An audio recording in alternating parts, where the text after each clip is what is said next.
बिस्मिल्लाहिर्रहमानिर्रहीम। अस्सलाम वालेकुम अज़ीज़ तलबा, कैसे हैं बेटा आप सब। उम्मीद करती हूँ कि सब खैरियत से होंगे और आप सब ने अपनी सबका डायरी कर ली होगी। तो बेटा आज मोरखा 24 अगस्त बरोज़ पीर वीडियो नंबर 24 का आगाज़ करेंगे। इसमें हम अपनी वर्कबुक का हिस्सा कवायद पढ़ेंगे। हिस्सा कवायद में हम लफ्ज़ मौजू, लफ्ज़ मुहम्मल, कलमा और कलाम पढ़ेंगे।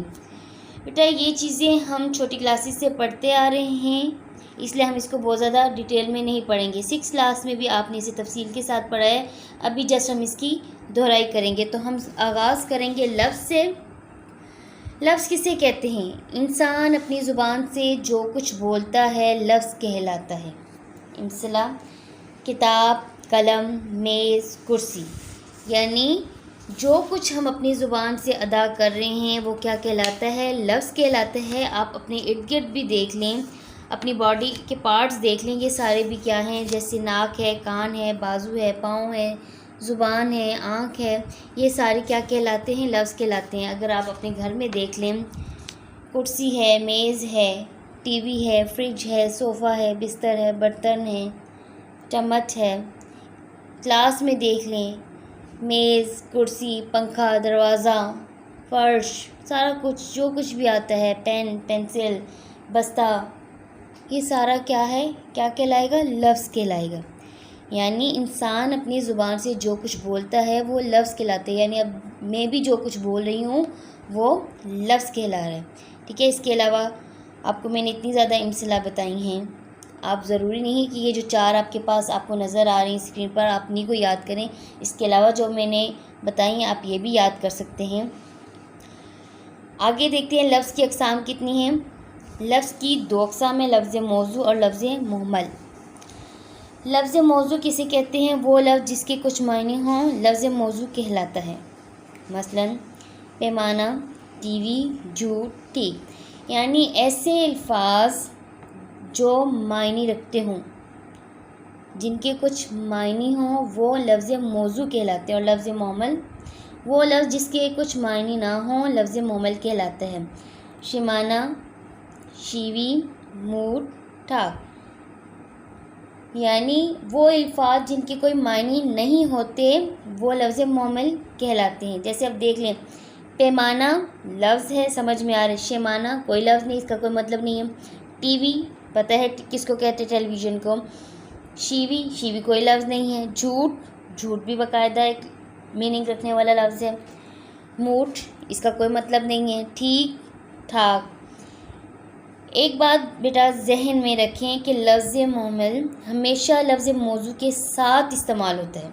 ये बात जहन में रखनी है कि लफ्ज़ मौजू के साथ हमेशा लफ्ज़ मुहम्मल इस्तेमाल होता है। ये अकेला इस्तेमाल नहीं होता क्योंकि इसके कोई मायना नहीं होते। और ये हम तब इस्तेमाल करते हैं जब हम बेतकल्फ़ी का उनसर पैदा करते हैं, यानी हम बात कर रहे हैं किसी के साथ, फ्रीली बात कर रहे हैं, कोई झिझक नहीं है, तो हम ये लफ्ज़ इस्तेमाल करते हैं, बेतकल्लुफ़ी में इस्तेमाल करते हैं। ठीक है ना। हम कोई भी लफ्ज़ जो है इस्तेमाल लफ्ज़ मुहम्मल तब इस्तेमाल करते हैं जब बेतकल्लुफ़ी हमारे अंदर पैदा होती है, तो हम उनको इस्तेमाल करते हैं। इसके अलावा देख लें आप, यहाँ पे तो 4 दिए हैं ना, इसके अलावा देख लें आप, मेज़ है लफ्ज़ मौजू है तो वेज़ क्या हो जाएगा? लफ्ज़ मुहम्मल। मेज़ वेज़, कलम वलम, फिर किताब विताब, रोटी वोटी, खेल बेल, ठीक ठाक लिखा हुआ है, झूठ मूठ भी लिखा है, सचमुच है, शोर शराबा है। ये सारे अल्फाज क्या हैं? लफ्ज़ मौजू और लफ्ज़ मुहम्मल। दोबारा बता देती हूँ कि लफ्ज़ मुहम्मल हमेशा लफ्ज़ मौजू के साथ इस्तेमाल होगा, अकेला इस्तेमाल नहीं होगा। यहाँ तक आपको बेटा समझ आ गई होगी कि लफ्ज़ किसे कहते हैं, लफ्ज़ की कितनी अक़साम है, लफ्ज़ मौजू और लफ्ज़ मुहम्मल। अब हम आगे चलते हैं। आगे हमारे पास कलमा और कलाम। कलमा किसे कहते हैं? अकेला बामायने लफ्ज़ कलमा कहलाते हैं। कोई भी अकेला लफ्ज़ होगा जो बामायने होगा, जिसका मीनिंग होगा कोई, वो कलमा कहलाएगा।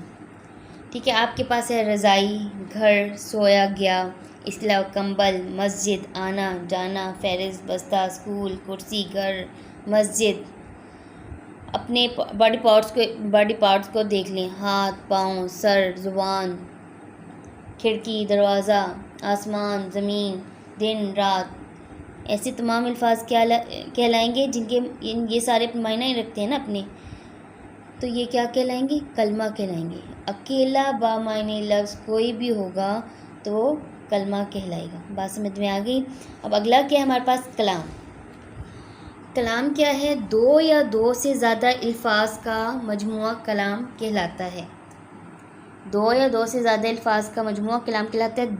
दो का मतलब क्या है कि ऐसे दो अल्फाज जो आप सुने तो आपको उनका मतलब समझ में आ जाए, यानी जुमला आपको समझ में आ जाए, या फिर दो से ज़्यादा अल्फाज का मजमुआ कलाम कहलाता है। अब देख लें, पहला क्या है? अली आया। अली और आया दो अल्फाज पर मुश्तमिल है ना, तो ये क्या कहलाएगा? दो। और आगे ताहिर नेक लड़का है, ये दो से ज़्यादा अल्फाज का मजमू है। अली आया से बात समझ में आ रही है, ताहिर नेक लड़का है, ये दोनों क्या है? कलाम। इसके अलावा भी देख लें, ये मेरा घर है, अली मेरा दोस्त है, सुर्ख गुलाब, नीला आसमान, ठीक है, ताहिर नेक है, आज बहुत गर्मी है, शरारत मत करो, तुम चले जाओ, ठीक है। ये सारे अल्फाज क्या हैं? ये कहलाते हैं कलाम। यहाँ तक बेटा आपको समझ आ गई होगी। हमने पढ़ा लफ्ज़ मौजू, लफ्ज़ मुहम्मल, कलमा और कलाम। आपने बेटा इनको याद करना है और याद करने के बाद इनकी तहरीरी मश्क आपने रफ़ रजिस्टर पर करनी है। बिस्मिल्लाहिर्रहमानिर्रहीम। अस्सलाम वालेकुम अज़ीज़ तलबा। बेटा वीडियो नंबर 24 के पहले हिस्से में आपने लफ्ज़ की अक़साम, लफ्ज़ मौजू, लफ्ज़ मुहम्मल, कलमा और कलाम पढ़े। अब वीडियो नंबर 24 के दूसरे हिस्से में आप इसम, फ़ेल, हर्फ, इसम जामिद, इसम मज़दर, इसम मुश्तक़ पढ़ेंगे। तो इसके लिए आप अपनी किताब का सफ़ा नंबर 6 खोलें। तो आगाज़ करते हैं हम इसम से। इसम किसे कहते हैं? वो कलमा जो किसी शख्स, जगह या चीज़ को ज़ाहिर करे। शख्स में बेटा आपके पास लड़का, लड़की, मर्द, औरत, बूढ़ा, बूढ़ी, बच्चा, बच्ची सारे बीच में आ जाते हैं। यहाँ पर आपके पास शख्स की महमूद मिसाल दी हुई है, जगह आपके पास पाकिस्तान है, चीज़ आपके पास किताब है। इसके अलावा भी आप बहुत सी मिसाल लिख सकते हैं। शख्स की आप अली लिख सकते हैं, अली के अलावा कायद आज़म, अल्लामा इकबाल, फ़ातिमा जिन्ना, अपना नाम लिख सकते हैं। इसके अलावा हज़रत मोहम्मद सल्लल्लाहु अलैहि वसल्लम, हज़रत अली, हज़रत उमर, कोई से भी आप नाम लिख सकते हैं। सबा है, आयशा है, मरियम है। जगह में आप पाकिस्तान के अलावा कोई सा भी दूसरा मुल्क लिख सकते हैं, किसी भी शहर का नाम लिख सकते हैं। पाकिस्तान के किसी शहर का नाम लिख लें, लाहौर है, कराची है, इस्लामाबाद है, मुल्तान है। चीज़ में आप किताब के अलावा मेज़ है, कुर्सी है, कलम है, किताब है, कुछ भी आप लिख लें। क्या है इसम? वो कलमा जो किसी शख्स, जगह या चीज़ को ज़ाहिर करे। अगला क्या है हमारे पास? फ़ेल वो कलमा जिससे किसी काम का करना या होना ज़माने के साथ मालूम हो। मिसला क्या है?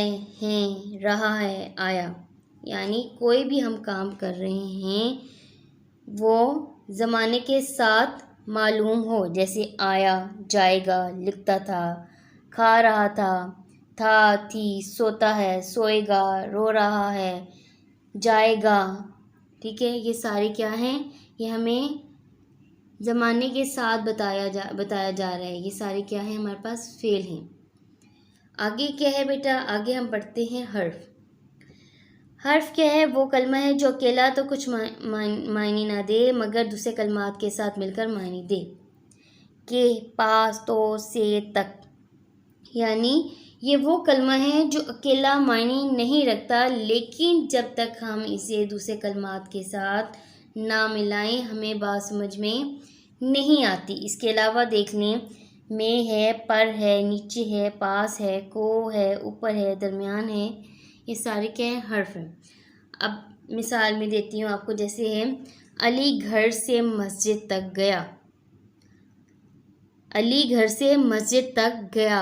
अब अगर हम इसमें से हर्फ निकाल देते हैं, जैसे से और तक, हमारे पास जुमला बचेगा अली घर मस्जिद गया। अली घर मस्जिद गया। हमें बात समझ में नहीं आ रही ना, क्योंकि इसमें हर्फ नहीं है। अब हम हर्फ लगाएंगे तो हमें बात समझ में आ जाएगी। अली घर से मस्जिद तक गया। बात समझ में आ गई है? यानी ये वो हर्फ हैं जो खुद मायना नहीं रखते, लेकिन जब तक हम इसे किसी जुमले में ना लगाएं हमें बात भी समझ में नहीं आती। आगे चलें बेटा, आगे है इसम जामिद। इससे पहले कि मैं आपको इसम जामिद पढ़ाऊँ, आपको मैं बता दूं कि इसम की दो तरह की अक़साम है, इसम बल्लिहाज बनावट और इसम की अक़साम बल्लिहाज इस्तेमाल। जब आपके पास आए कि इसम की अक़साम बल्लिहाज इस्तेमाल, तो फिर आपने इसम मारफा और इसम नकरा लिखना है। लेकिन जब आपके पास आए कि इसम की अक़साम बल्लिहाज बनावट बताएं, तो आपको पता होना चाहिए कि इसम की अक़साम बल्लिहाज बनावट 3 हैं। कौन कौन सी? इसम जामद, इसम मज़दर और इसम मुश्तक। तो हम पढ़ेंगे इसम जामद। जामद का क्या मीनिंग है? जमा व ठोस। ठीक है, ये नाम से ही ज़ाहिर है, जमा हुआ ठोस, यानी वो इसम जो ना तो ख़ुद किसी से बना हो और ना इससे कोई दूसरा इसम बने।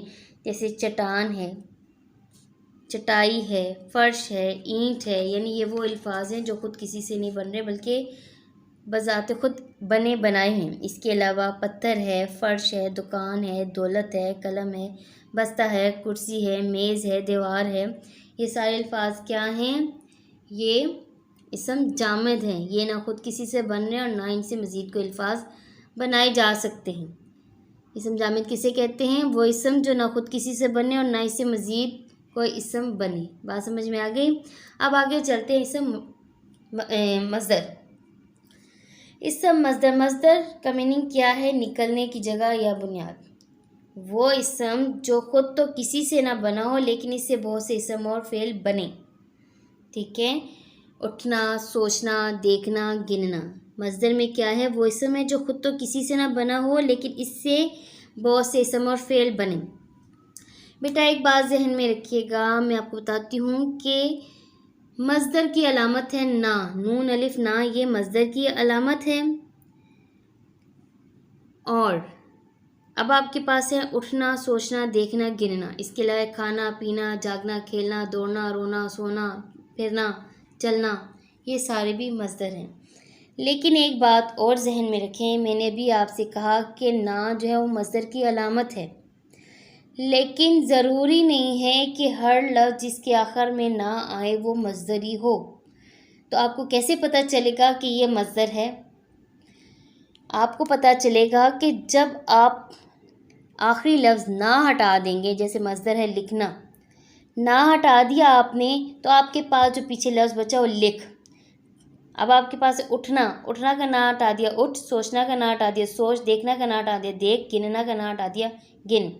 यानी पीछे जो आपके पास लफ्ज़ बच जाएगा वो फ़ेल अमर बन जाएगा, यानी आपको ऑर्डर की सेंस दे रहा होगा, हुक्म दे रहा होगा।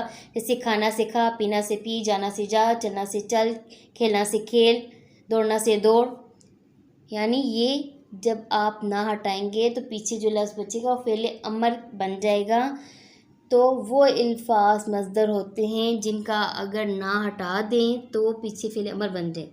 अब कुछ अल्फाज ऐसे हैं जिनके आखिर में ना आता है लेकिन वो मज़दर नहीं, जैसे गन्ना, काना, नाना, पुराना, बिछोना, चूना, ताना, बाना, सोना। ये क्या है? सोना, वो जो धात होती है, मेटल, गोल्ड। बात समझ में आ रही है? ये वो अल्फाज हैं जिनके आखिर में ना आ रहे लेकिन ये मज़दर नहीं है। ठीक है, अब आगे हम चलते हैं इसम मुश्तक। मुश्तक का मीनिंग क्या है? निकला हुआ। देखिए बेटा, मैंने बताया था कि जामद जो है वो क्या है? ना खुद किसी से बन रहा है ना आगे मज़ीद उससे अल्फाज बन रहे हैं। मज़दर क्या है? वो खुद किसी से नहीं बन रहा लेकिन उससे मज़ीद इसम और फ़ेल बन रहे हैं। मुश्तक क्या है? मुश्तक ये है कि वो ख़ुद तो मज़दर से बन रहा है। कौन? मुश्तक ख़ुद तो मज़दर से बन रहा है लेकिन फिर इससे कोई लफ्ज़ नहीं बन रहे। देखिए ऐसे मोची, खेल, मिलावट। अब ये खेल कैसे मुश्तक है? खेल से खेलना, खेलना मज़दर है ना। मिलावट, मिलाना, ये मिलाना भी जो क्या है? मज़दर है। और इसके अलावा पेशे जितने भी होंगे वो सारे के सारे मुश्तक हैं। जैसे मोची, जूते गाड़ने वाला, जूते सिलाई करने वाला। उस्ताद, पढ़ाने वाला। धोबी, कपड़े धोने वाला। बेकारी, भीख मांगने वाला। खिलाड़ी, खेलने वाला। चोर, चोरी करने वाला। ठीक है, ये सारे के सारे क्या कहलाएंगे? इसम मुश्तक। इसके अलावा घड़ी साज, घड़ी बनाने वाला। मखलूक, मखलूक क्या है? हम लोग हैं ना, हमें किसने बनाया? अल्लाह ताला ने। पड़ा हुआ, पढ़ना से पड़ा हुआ। सोने वाला, सोना से, सोना कौन सा? स्लीपिंग वाला, सोने वाला। लिखा हुआ, लिखना से लिखा हुआ, लिखने वाला। आगे बात लिखता, लिखना से लिखता हुआ। आगे बात चाहना, चाहत है, चाहत से क्या है? चाहना से चाहत है।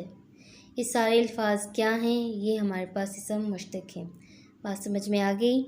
अभी बेटा मैंने आपको पढ़ाया इसम, फ़ेल, हर्फ, इसम जामद, इसम मज़दर और इसम मुश्तक। यकीनन आपको समझ आ गई होगी। अब आपने क्या करना है? इन सबको याद करने हैं। याद करने के बाद इनकी तहरीरी मश्क आपने रफ़ रजिस्टर पर करनी है। अब आपकी डायरी क्या है? डायरी है बेटा आपकी लफ्ज़, लफ्ज़ मौजू, लफ्ज़ मुहम्मल, कलमा, कलाम, इसम, फ़ेल, हर्फ, इसम जामद, इसम मज़दर, इसम मुश्तक को याद करें। नीज़ याद करके इनकी तहरीरी मश्क रफ़ रजिस्टर पर करें जी।